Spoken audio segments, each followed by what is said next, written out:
Thank you, Milana Hanım. Now let me introduce our first presenter, Mr. Ashanti Lee. He will be speaking to us online from Adana in Turkey. He is currently a U.S. Department of State English Language Fellow at Khazar University, and he previously worked for over a decade in English education in South Korea. His presentation will be one of many he has given during his tenure as an English language fellow on the use of artificial intelligence to enhance classroom instruction. Titled Level Up English Learning with these 5 AI tools will provide a curated overview of some of the artificial intelligence tools he has found most useful in his own practice and has wholeheartedly recommended to Turkish colleagues. So let's welcome Mr. Ashanti Lee. Hello, everyone. Oh, yeah. Okay, so presenting, this is the first time presenting this way. I usually do it in person. So I'm used to talking back and Do forth. you hear me? Ashanti, you are muted. Oh, yeah. I forgot I muted myself while I was waiting. So sorry about that. Yes, so we heard none of that.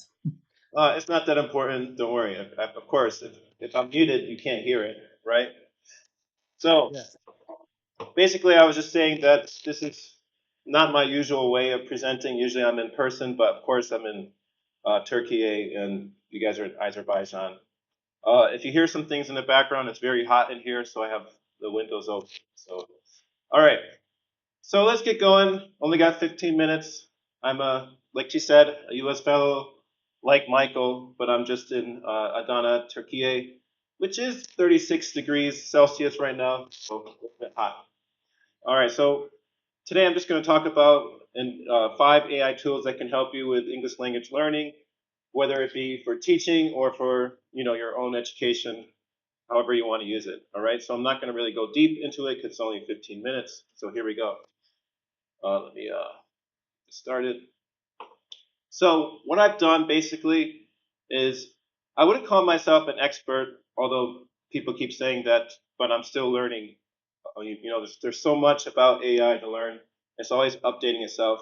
But what I've done is I've searched some AI applications and I test them out and see which ones work best for like teaching and education, right? But I usually look for stuff that's more on the free side that has more free applications so people don't have to spend money. So if you want to explore in the premium settings, you can do that yourself, all right? All right, so here are a bunch of apps that I have found to be beneficial. Don't worry, you don't have to copy this right now. I actually have a QR code right here.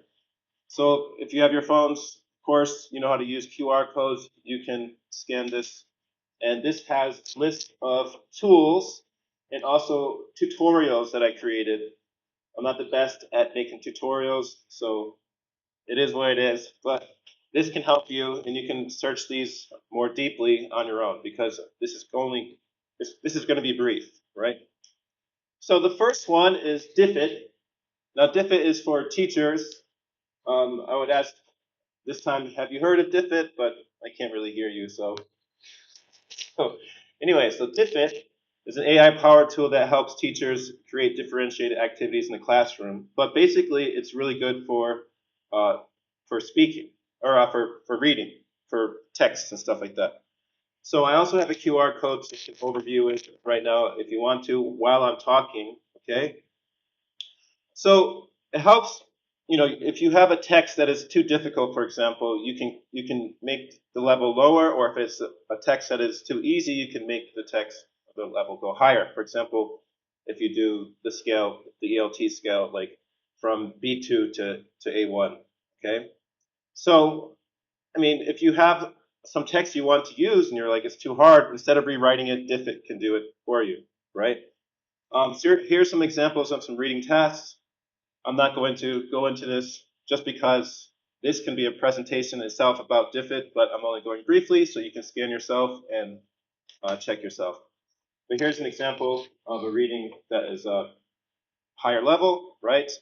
We're not going to read it all, but I'm just going to show you.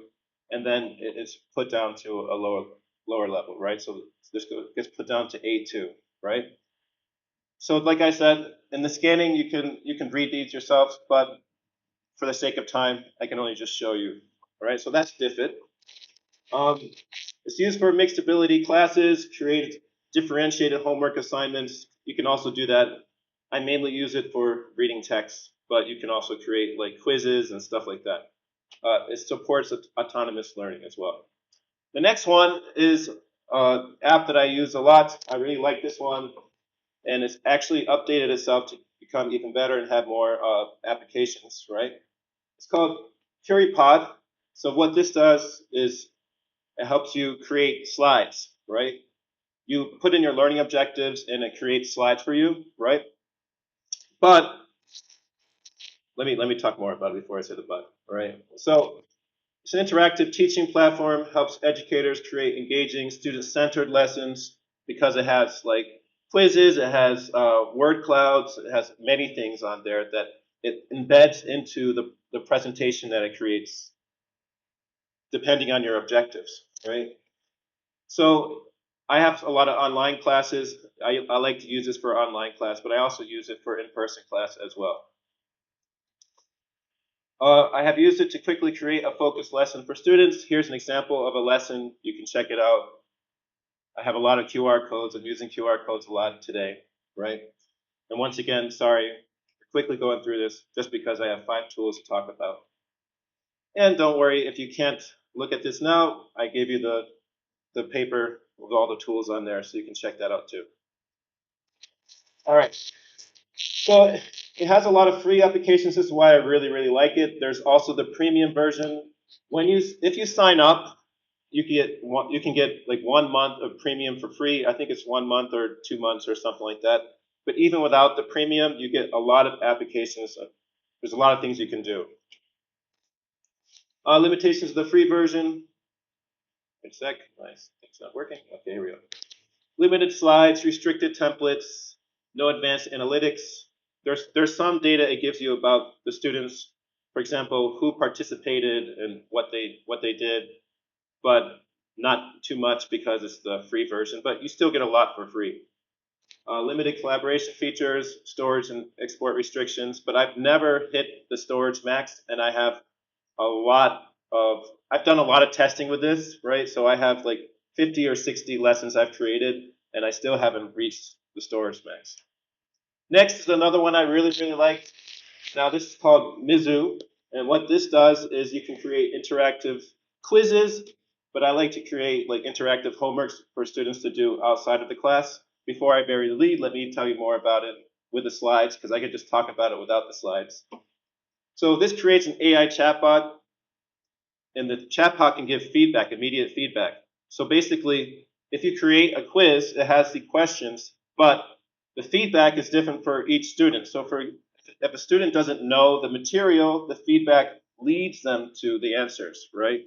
Whereas if they do know, the feedback says, you did a great job, and then it gives more suggestions. So I have used music to create interactive quizzes or interactive homework usually.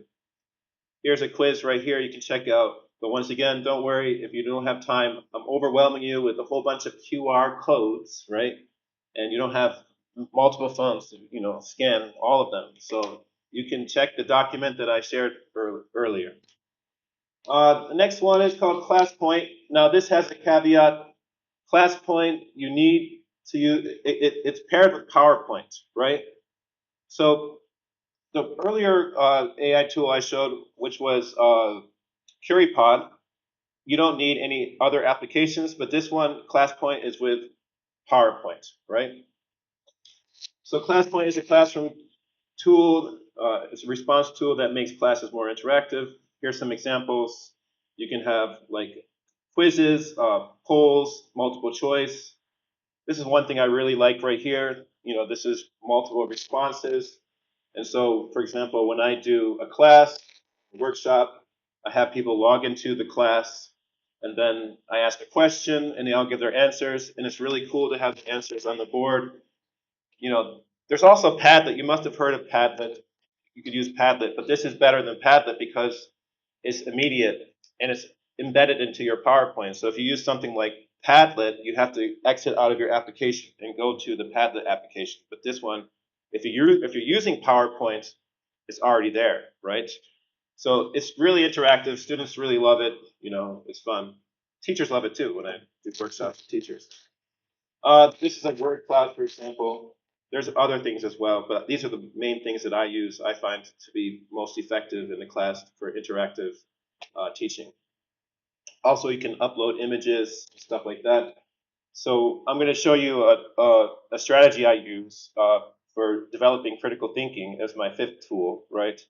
And one of the things we do is we try to recreate AI images. We try to think about what the prompt would be to create this image. So, anyways, we're not talking about that too much, so I don't want to get too far into that. All right, now I've segued into this. So this is not an app. This is a strategy, right? Prompt engineering as a thinking development tool. So what I would like you to think of prompt engineering, what you're telling these AI generators, right? We have to instruct it, right? We have to give it basic instructions. So at its core value, it involves the strategic crafting of inputs to elicit desired responses. So basically the outputs you want from the generation AI or Gen AI tool that you're using, right? If you want an accurate response or accurate output, you have to give it great or very detailed descriptions, right? And this can be used as a thinking tool, right? So for example, this is one activity I've done. Actually, people really, really like this. It's called recreate the image. So basically, you see the original image, and you use an AI tool, for example, Deep AI, which could be a lot of people know about. It's really easy to use. It creates images. So you see the original image, and you try to recreate it using descriptors in English, and you see how closely you can match it. All right. But the one that people really, really, really, really like, this strategy right here, is called AI self-reflection. Describe yourself using deep self-reflection. So basically, you're trying to use AI to describe how you look to get an output that's kind of similar to how you look. So, for example, I could create images that I'm trying to make myself. I'd say he has green eyes. If I wanted to do the brown hat, he has a brown hat. His skin color is like a Latin American or something like that. Okay, and that helps develop thinking. So these are 5 tools you could use. I went through them really quickly, and if you want to, I'm going to go back here so you can scan this again, and then I'm going to open it up for questions. Okay, let's go over here, right here. This is the tools. You can scan this if you didn't have a chance from the beginning. So any questions? Okay, so Ashanti, this is Michael. I can ask you some questions. I invite questions from the students. So Yeah. did you use his QR code and take a look at what he has offered you here in terms of instructional advice? Do you have any questions on what you see when you follow the QR code? Before you answer, I just want to let you know I've never done a 15-minute presentation, so I was talking very, very fast because I usually do 50 minutes or something like that. So I was trying to fit it in within the 15 minutes. So this is my first time. So judging how fast I have to talk or how long I have to go through stuff was a little bit of a new experience. So I could not tell it was your first time. I'll just leave it at that. okay, thanks. Any questions from the students? Okay, thank you. Thank you for being brave enough to be the first. Hello, firstly. Hello. I want to ask that most of these apps suggest similar activities for the students. And is it wise for us to use them, all of them at the same time, or choose one of them and work on it? Which one do you prefer? They actually these ones The only ones that are similar are CurryPod and ClassPoint because they're like presentation tools, right? Um, so I wouldn't use both of those at the same time. It doesn't make any sense because you're either using one platform to present or the other. You're not going to use two different platforms to present, right? The other one, uh, let me give you an example. For example, I would use CurryPod to create a interactive presentation, right? I would use Diffit to create an interact or a reading that is their level, right? And then we'd have a class discussion or something like that, right? And then I would use Mizu. I'd give a homework assignment where they can do an interactive kind of quiz at home, right? They don't have to do it in class. And then that I don't have to be there to help assist them because Mizu has an AI feedback assistant that can help them and lead them to the answers and teach them, right? So there's three different apps right there. And then if you want to do the strategy I talked about briefly, right, about the prompt engineering, right, we could maybe have an activity after the reading, creating an image. Let's say the reading is about the environment or something like that. And we can have an activity where we create like an environment or images about trees. I don't know. I'm just spitballing off the top of my head. So you can actually, yeah, you can mix and match these. The only one that I wouldn't use together is CurryPod and PowerPoint or ClassPoint because they're presentation platforms. Is that is that a good answer? Okay. Anyone else? Okay. Thank you for the presentation. So you talked about AI self-reflection in terms of social emotional learning. So do you see a day coming soon when students will be able to tell AI their emotional state and AI can give them useful advice? Okay, so firstly, I just want to change the premise a little bit because I'm not talking about social emotional learning. I'll try to answer that in a second, but I'm talking about developing thinking skills. For example, analyzing, right, or perception, like thinking about a different person's perception and like why they would put these inputs, what inputs they would put, and then trying to put yourself in that situation and give similar inputs, right? So it's more on that side. As a when it comes to the feedback from AI, for in that instance, it's already doing that a little bit, right? It's just that we have to ask ourselves, is it accurate advice or not, right? Whatever AI gives to us, we still have to question it. So, for example, this is not exactly related. I always tell people if they're using AI, don't use it as replacement for your knowledge, right? You already have to have the knowledge and expertise because we have to double check, the AI, right? So we use the AI and then we have to check the AI, make sure the AI is correct, or we need to change something to get it more to what we want, right? It's kind of the similar way when we're talking about social emotional learning. Like, however, it's going to be used by people who don't have much knowledge in that area, and they might get advice that is not, valuable. But it's the same thing with if they ask the question on Google and Google gives a response. So right now, it's just kind of a more advanced Google search, in my opinion.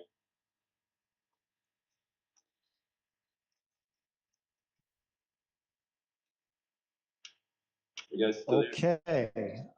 I think we've taken enough of your time. If there are no urgent student questions, I think we can Well, thank Ashanti the for rule his of three. If there's a contribution third one, and let him. just kidding. Just kidding. All right, so I'm gonna say All right. So goodbye. thank you so much, Ashanti.